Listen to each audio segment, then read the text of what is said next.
Coach, I'm not sure how nervous you were.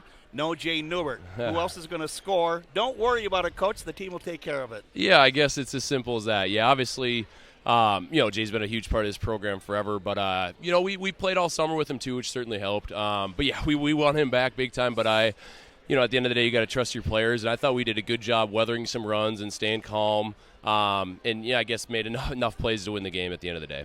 I was thinking, though, too, in the first half, even though Sauk Center was scoring the ball okay, it was defensively. I was thinking, boy, I bet you the coach likes the defense right now. Yeah, we said going into it, you take away Jay's scored a ton of points and 25 points a game pretty much. So we knew for us to win, we were going to have to play defense. I think our runs stemmed from quality defense. I thought in the first half we shot way too many threes. I think we had 20 3-pointers or 3-point attempts in the first half, which you're going to shoot more in zone. But at the end of the day, I was more than content with our defense. Definitely things to work on, free throw rebounding and little things like that. But, overall I'm happy with our effort. I'm pumped for our guys. We wanted to win and we got it. Too, in the first half, I liked what Andy Drevela was doing. I look at him thinking that he can do a lot of things. I think last year as a sophomore, kind of was a little hesitant ball player, but now, in that first half especially, he had 4 threes and 14 points. What are you expecting out of Drevelo this year? Yeah, I think he's gotten stronger first off. He's growing a little bit, so that's always part of it. The stronger you are, strength breeds confidence. There's no doubt about it. And he's also worked a lot on his shot. Last year he kind of had that laser beam line drive shot. Now he's got a little more arc on it. But he's put in a lot of time and he's confident. He does a lot of good things that maybe go unnoticed. Handling the ball, he's kind of versatile defender. But yeah, I've been happy with his progression, and ultimately just played 26 games last year, right, give or take. So obviously you're going to grow and learn from that. Still just a junior, but yeah, I'm happy for him. And when we play zone, he's got to knock down shots, and he did that tonight, especially in the first half. Well, and too, staying with Drevelo, they've got a guard there, this Gavin Gross, 20 points in the first half. I'm not sure how he's just a good ball player. But then once Drevelo got on him, though, it kind of shut him down a little bit anyway. Yeah, we had to make adjustment. We were trying to take a hand away, and he was just too quick. So I thought he did a good job of shooting when he was there and then blowing by. Blowing by to the side that we were kind of trying to shade him. So we had to make an adjustment with that. I thought and I like that you call him Andy, by the way, but I thought he did a good job of just kind of containing him, taking away the drive. And we said law of average, he's going to cool down, right? I don't know how many threes he hit in the first half, but he got hot there for a stretch. But yeah, good, smooth player. Good players are going to make shots. We hope, they obviously the law of averages kind of pan out. And I think in the second half, credit to our defense. But yeah, we got him to miss a couple, I guess. Because again, Foley's playing that 2-3 zone defense. Here's Sauk Center, 7 threes in the first half, and that's a good thing. How do you feel about playing against the zone? Yeah, I'm more confident than last year. That was one of the main things that I try to focus on. Some teams last year caught us with extending a 2-3 zone, and so I had to do a couple things to try to spice up my coaching, get coached better, right? And I thought we did a good job of kind of keeping the middle open and attacking, and not getting so passive against the zone. 7, what did you say? We had how many threes or what? 7? In the first half, 7. Yeah. Sweet. Then I'll take the 7 for 20 or whatever it was. But yeah, ultimately, against the zone, you're going to shoot threes. I think we do have a lot of people that can shoot it, especially once Jay comes back as well. I want you to describe Ethan Riley, because I said during the ball game that he to me, offensively especially, such a versatile player, isn't he? He is. You can kind of play him behind in the zone. You can play him in the middle. You can play him in the wing. He pivots really well and uses his body underneath against players who are taller. And yeah, we're a much better team. When they're kind of making their run, he picked up a 4th foul with about 6 minutes and 30 seconds left, give or take, and that hurt us a little bit. So he's got to make a smarter play there, but at the same time, we're better when he's on the floor, and he does a lot of little things like you said. He can handle the ball. He's skilled, plays on the perimeter, and he's also played. He's played a lot of games now. He started every game as a freshman. He's been in some big games, and obviously started every game last year as a sophomore. So the experience is kind of, I think, what's helping him.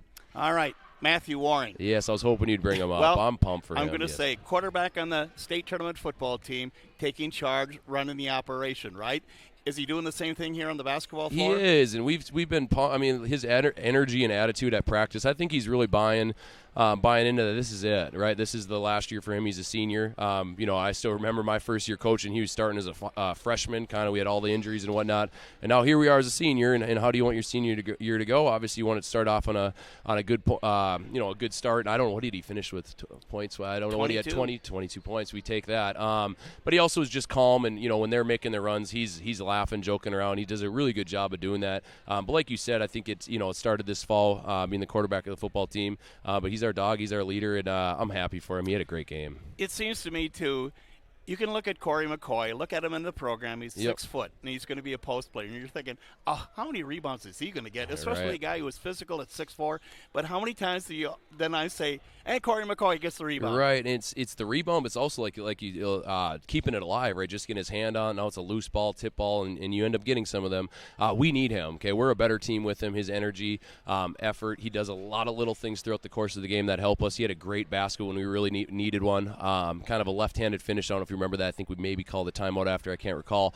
But yeah, he's an awesome player senior year, and he makes the most of his minutes when he's out there. He's going to go hard, and he's an effort kid. Hell of a football player, too, and I think he kind of uses that athleticism to crash and get in there and, like you said and alluded to, get some rebounds when we need them. Well, that's just it. I wanted to bring up football again, too, and I might be doing this all season. Sounds good. But Corey McCoy, it's times where he would get on the quarterback. Is anybody blocking him or what? Because we would say his name constantly. Yeah, he's an athlete, and he's worked too, Mark. I will be honest with you, if he, as a freshman, sophomore, I didn't know if he'd be a varsity basketball player. I really didn't, and he's put some time into basketball. Obviously, the athleticism probably comes from the weight room, and he's doing a lot of things with that, probably for football, which, is probably his favorite, best sport or whatever. But he's put in time for basketball as well, so you want to reward people like that, and I'm happy for him to have some success, and I think that, he's only going to get better and better. At the end of the year, he was a lot better player than the beginning, and obviously we're excited to see where, hopefully he's at the end of the year for us this year. So now, too, you've got 3 sophomores. Damian Arns, a guard who hit a couple of threes starting tonight. You've also got Troy Hansen, a little more size at 6'5", and also Ashton Trisco, another sophomore. What are you hoping to get out of those guys? Yeah, we have a good experience, but we also have some youth, right? And you saw some of the youth when they were making their run a little bit in the second half. But I really like that sophomore class. There's multiple other ones that I think are right there in the mix. Troy, obviously with his size and strength, not many kids bigger than him. Damian is confident. Okay, that is the number one thing when I think about him is he's fearless and confident. And that's a core value of our program is to be fearless. Ashton Trisco is going to play hard, right? He's going to scrap, play defense, and he's gotten a lot stronger. He played 9th grade basketball last year, right? So the jump he's made from 9th grade playing C-squad to now getting, I don't know what he got for minutes, but pretty solid minutes, at the varsity level, and he held his own, made some big free throws down the stretch. So we're excited for those guys to continue to develop. All right, final point. I know you're not a doctor, but you play one as the basketball coach. What's up with Jay Newbert? Jay will be all right. I don't know when he'll be back. We're hoping for next week or the week after. But at the end of the day, it's kind of his and his family's decision. But, when he's back, we're going to be a better team, and I'm excited about it. I think everybody in Sauk Center is, obviously a rare player. We're hopeful for next week. We're not going to rush him back or anything, so I'm not giving you an answer, Mark, I guess. But probably next week, I'm hoping. But it's the foot, He'll be all right. Yeah, it's his foot a little bit. He's just kind of been a lingering thing. And Jay's disciplined. He's doing everything he can to get back. The nice thing about him is you don't really have to motivate him. He's intrinsically motivated. So at practice, he's doing his stretches. He's biking. We're getting him in the drills when we can, and in some of the stuff that's a little bit less contact. But when he's ready, he'll be good to go. And I guess I just don't know when that is, but we're hoping next week. We'll see. I hope so. Is that a fair passive-aggressive answer? Well, but again, it's hey, when Grandpa's foot hurts, he goes, it hurts and I can't walk. Right, exactly. So, and Jay's tough, so it's right now he doesn't feel pain, but we're gonna have to monitor it all year and do everything we can to try to limit the amount of wear and tear on his body. We want him for March. Can I just touch on, as you get into conference play next week, what does the conference look like? I think our conference is really good. West Central won 20 games last year. Melrose is as good a program as there is in the state of Minnesota. Morris won 20 games, and people are thinking they lose everything. Well, no, their JV team won, I think, every single game last year, so they're going to be good. Bold's a perennial 1A team that seems to find their way to win almost 20 games every year. Montevideo is well coached. Minnewaska's got a young coach. Their program's only going in the right direction. And then Benson's as scrappy as it gets. So I think the conference has got a nice balance, especially adding West Central to it.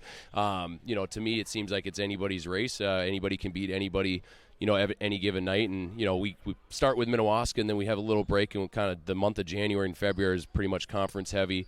So we're going to be battle-tested come playoffs, which is what you want, because in order to win 4 games in March, you got to be tested throughout the course of the year, and we're certainly going to get tested. So now this also, 2 teams out of Section 6AA. What are you looking at? It's a long way away, obviously, but the top teams that we should be watching here? Yeah, I think Albany is the best team. I really do on paper going into it. They're away. They got a little bit of everything. I like their team. Mora returns a lot. Malacca returns a lot. Annandale's is going to be good. We all know that. Melrose will be right there. There's a lot of teams. I'm missing somebody, I'm sure. But for the most part, I think it's kind of like every year. It kind of seems like its own state tournament. You're going to have to play great at the end of the year, and you're going to have to play great for 4 games, to have a chance. And, I didn't say Osakas, but they're certainly in the mix as well.